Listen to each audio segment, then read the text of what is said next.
Hello everyone, welcome to our YouTube channel, and in this video we are going to discuss a very beautiful concept which belong to both basis part and ABAP part.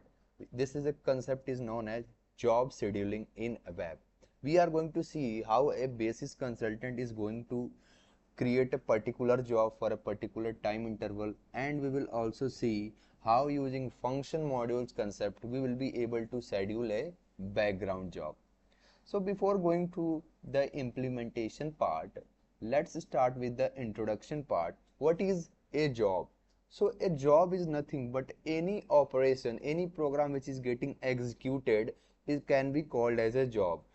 So whatever the jobs that you are going to create from a SM36 transaction code, everything is going to store into this TBTCO table. So we will be able to see the data of my jobs from this particular TBTCO table. What you can do here is you will go to simply SC11 transaction code and you can use this TBTCO table, and if you will click on display button, you can clearly see here job status overview table, and we are able to see all the variety of jobs that are here. Now, how many types of jobs are there? So in ABAP programming, we have two types of job. The first one is foreground job and the second one is background job. So the first one here is foreground job and the second one will be our background job. So what is this foreground job and what is this background job? Let's discuss this. So the job through which we can interact, like if you are giving a particular input and you are getting a particular output, so that kind of job are known as interactive jobs or foreground jobs. So foreground job are also known as interactive jobs, that is user can interact and it can give a certain input, and in result it will be able to get a certain output for it. So basically whenever you create in SAP system like report, table, classes, object, all are basically a foreground job. Now let's see this report. So suppose open any particular program. Open a particular program. So let's open our grid display program. And if I will click on execute button, we will be able to see a certain output. Alright, this one, not this one. Let's open some simple program.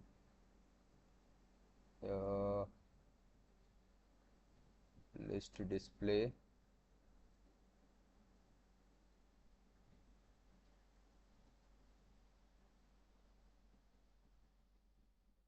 Okay. Alright. So this one is program which we are going to use, our list display program. This is nothing but ALB program using which we can display display our data in form of ALB list. So how we are going to schedule?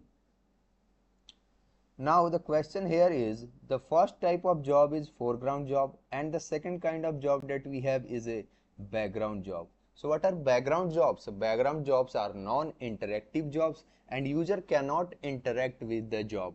The background jobs are the non-interactive jobs in the SAP system that perform their work in the background without affecting the normal operation. So the background jobs are non-interactive jobs in the SAP system that perform their work in the background without affecting the normal operation. That is, if you are a certain operation is performing in your SAP system, it is not going to affect the background job, is not going to affect that particular operation, and it will be executed on its time without affecting the other jobs that are executing parallelly. So once the background job is defined, the system makes sure that it runs the defined job at a specific time. So what system is going to do, it will make sure that the job will run at the defined time. Now how many types of features? Now let's see the features of our background job. So background jobs run in the background without any user input and can be scheduled to run when the system load is low. So let's take a requirement. So suppose at the end of every month the user's data is going to be like your salary is going to be credited. the organization in which you are working, the salary will be credited at the end of every month. So at the end of every month, we want to send an email to every user that your salary has been credited. So let's suppose a big organization is there like TCS, Accenture. So for 5 to 6 lakh employees, we cannot directly execute a program, and as that particular program is going to take a lot of time to execute. So what we can do, we can schedule the background job, and we can give a period at the end of every month. Our job is going to schedule, our job is going to execute, and my data will be sent, my mail will be sent to every user. So they are used to reduce the manual effort and automate the process. So this is how we can automate the process, and we can execute a particular program at any time period.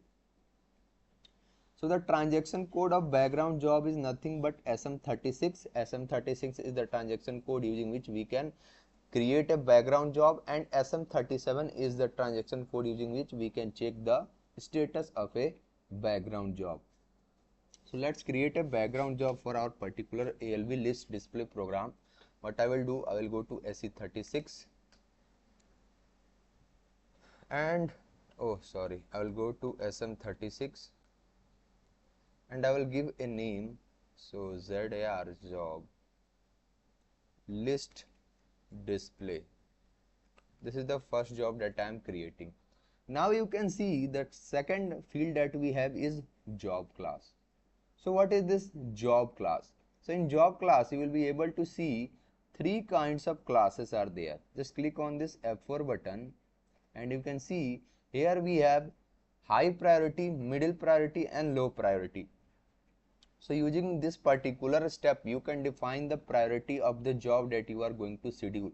If your job is a high priority, you can assign class A. So for high priority jobs, the system always resolves a background work process for the high priority jobs. So they are executed at the first time. That is like if the time is reached, the first job that is going to be scheduled will be high priority job. Then the second one will be your medium priority job. After the high priority job, medium priority job is going to schedule, and at last low priority job will be scheduled. So let's make our job as high priority. Then the next thing is that you can see is the background job status. So background job status is also there. So first thing we are going to see is scheduled. So scheduled means that all steps required to create the job are completed, but the start conditions like start date, end date and frequency etc are still not defined. So for example, here what you have done here, you have given the job name, job class. Now you want to assign the program, the program which you want to get executed. So what you will do, you will click on this step button and here you will give the name of your program. So we will copy the name of our program and we will paste it here. The second thing is here we have also variant option. So whatever the variant that you want to select, you can select it here. So for that you will have to create a variant from your program. Now you will click on save button, click on back button and click on save button, and you can see here your job status is scheduled. So whenever you are providing all the steps, the job status will be scheduled. Then the next thing is released. Release means that all the steps including the start condition. So currently what we have done here, we have created the job, we have given the job name, job class, and we also have given the program and the variant that is going to be executed. But still you haven't given the start condition, like at what time you want your job to get executed. So this thing you will have to define, and only after that your job will be able to get executed. Then the next thing is ready. So when your job is ready for execution, but it is not executing because it has been put into queue by job scheduler. So once the time of your job will come, till that it will be put into your job scheduler, and once the work process will be available, it will be allocated to it and your job will be executed. Then we have this active status. So active status simply means your job is currently executing. So when you are going to see this active status, it simply means that job is being executed. And if job is completed without any error, you will see this finish status. And if you are seeing this cancel status, There can be two reasons, that there might be any issue with the job, or the administrator forcefully cancelled the job. So if the administrator has forcefully cancelled the job, there can be chance that your job has been cancelled. So these are the things.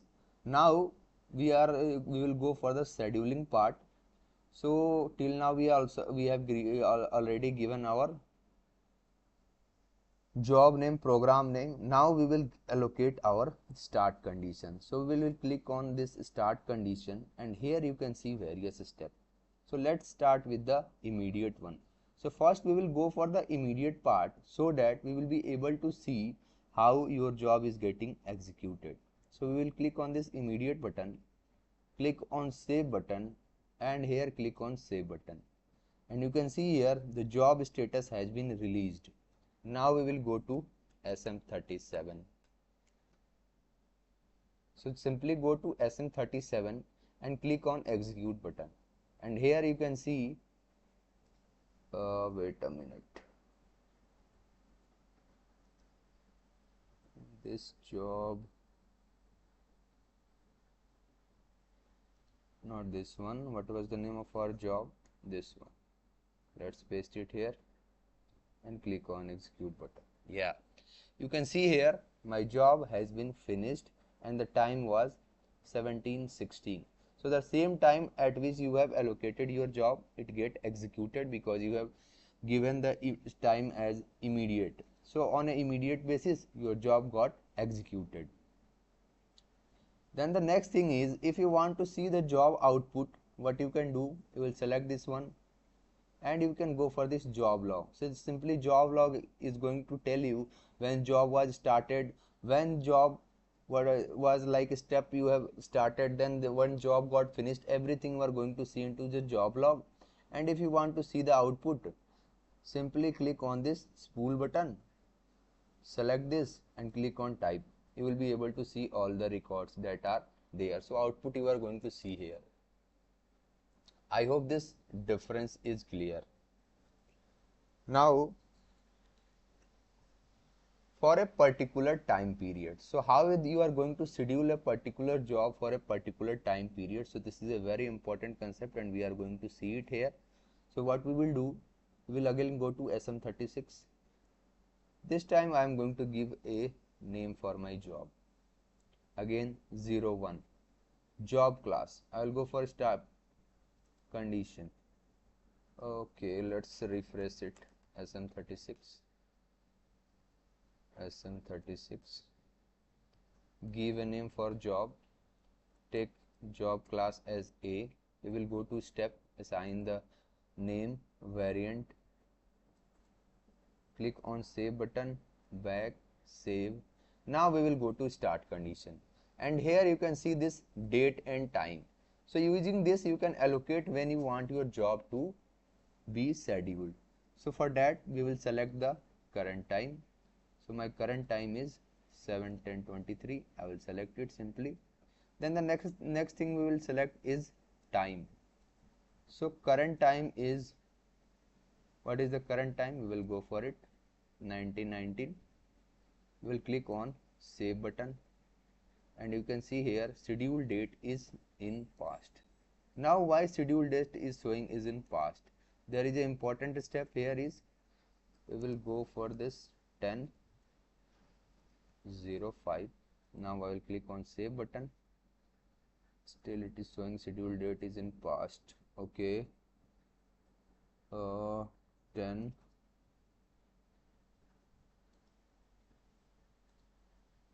The format is like,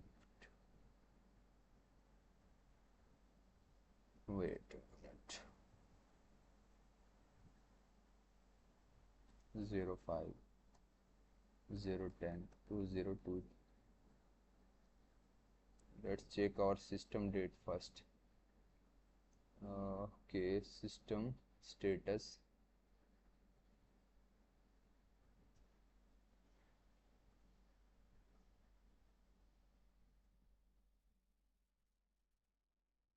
All right.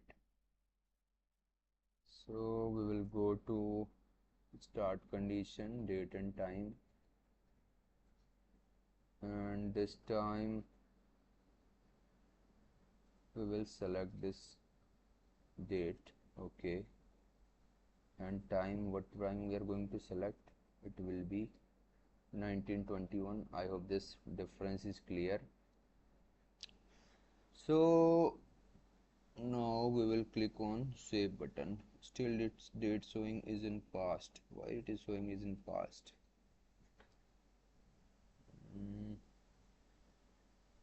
What date is today? 10/7/02. We will go for 10/07. Still 7th of October. Still it is showing is in past. Okay, this time will be, wait a minute, let's check our time system status. Current time is 1920, so we can select it as 19. What is the timing? 1921, so we will go for 24. Okay, click on save button, save. Still it is saying that the date is in past. Why this issue is coming?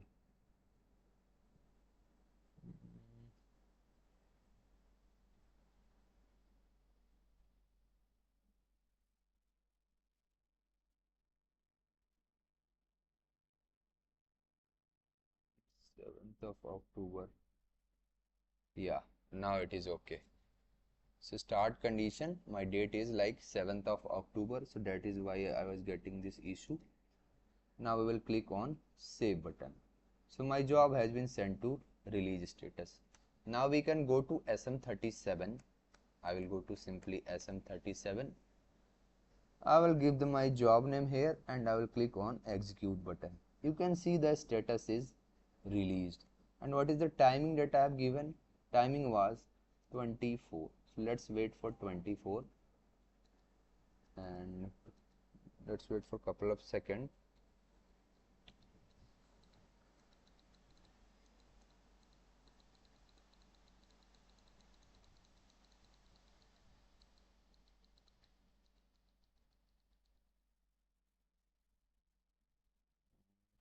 Not yet started.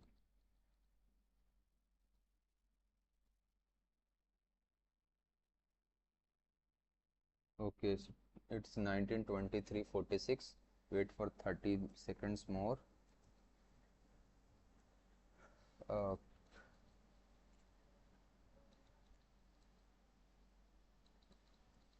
Simply click on refresh button because our timing is like 1924 and 14 seconds. So that when the time is going to reach, yeah, you can see here delay has been started. Now once delay has been started, that is, it is waiting for the work process to get freed so that your job can be executed. Now just here you can see job got active and it's went to finish status, and we are able to see it. We are able to see its data. If you want, go to spool, click on this type and you will be able to see your data. So this is how you can schedule your job for a particular time period. Now the question here is how you can schedule your job for a particular period. That is, if you want your job to get executed after a day or a continuous basis, or if you want your job to get executed for every minute, what you can see here, you can simply go to start condition and here you can select this as period job.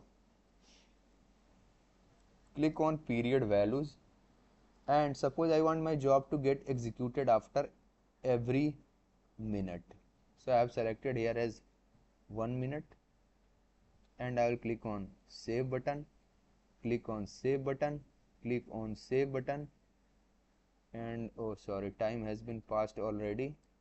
So let's check it out as 25, not 25, 26. Click on save button and now click on save button. So your job will be sent to release status.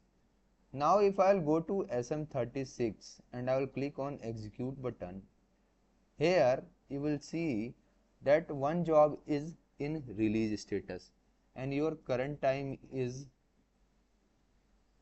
uh, just wait for a couple of seconds. Yeah, just wait for a couple of seconds. So after every minute this particular job is going to execute because we have given this period here. Now you can see here delay has been started 5, 6, 7, 8, 10, 11, 12, and here you can see one job got finished and one job got released. So once your 1 minute will complete, this particular job is going to start. So just wait for a minute to complete. You will be seeing here that after 1 minute your job will start executing. So just wait for a couple of seconds more. So 1927, yeah, it is going to start within 20 seconds.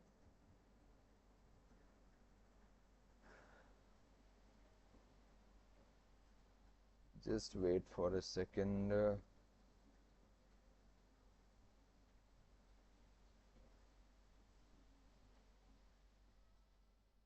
Yeah, you can see your job got started and delay is being counted there 7, 8, 9, 10, 11, 12, and you can see your job has got finished.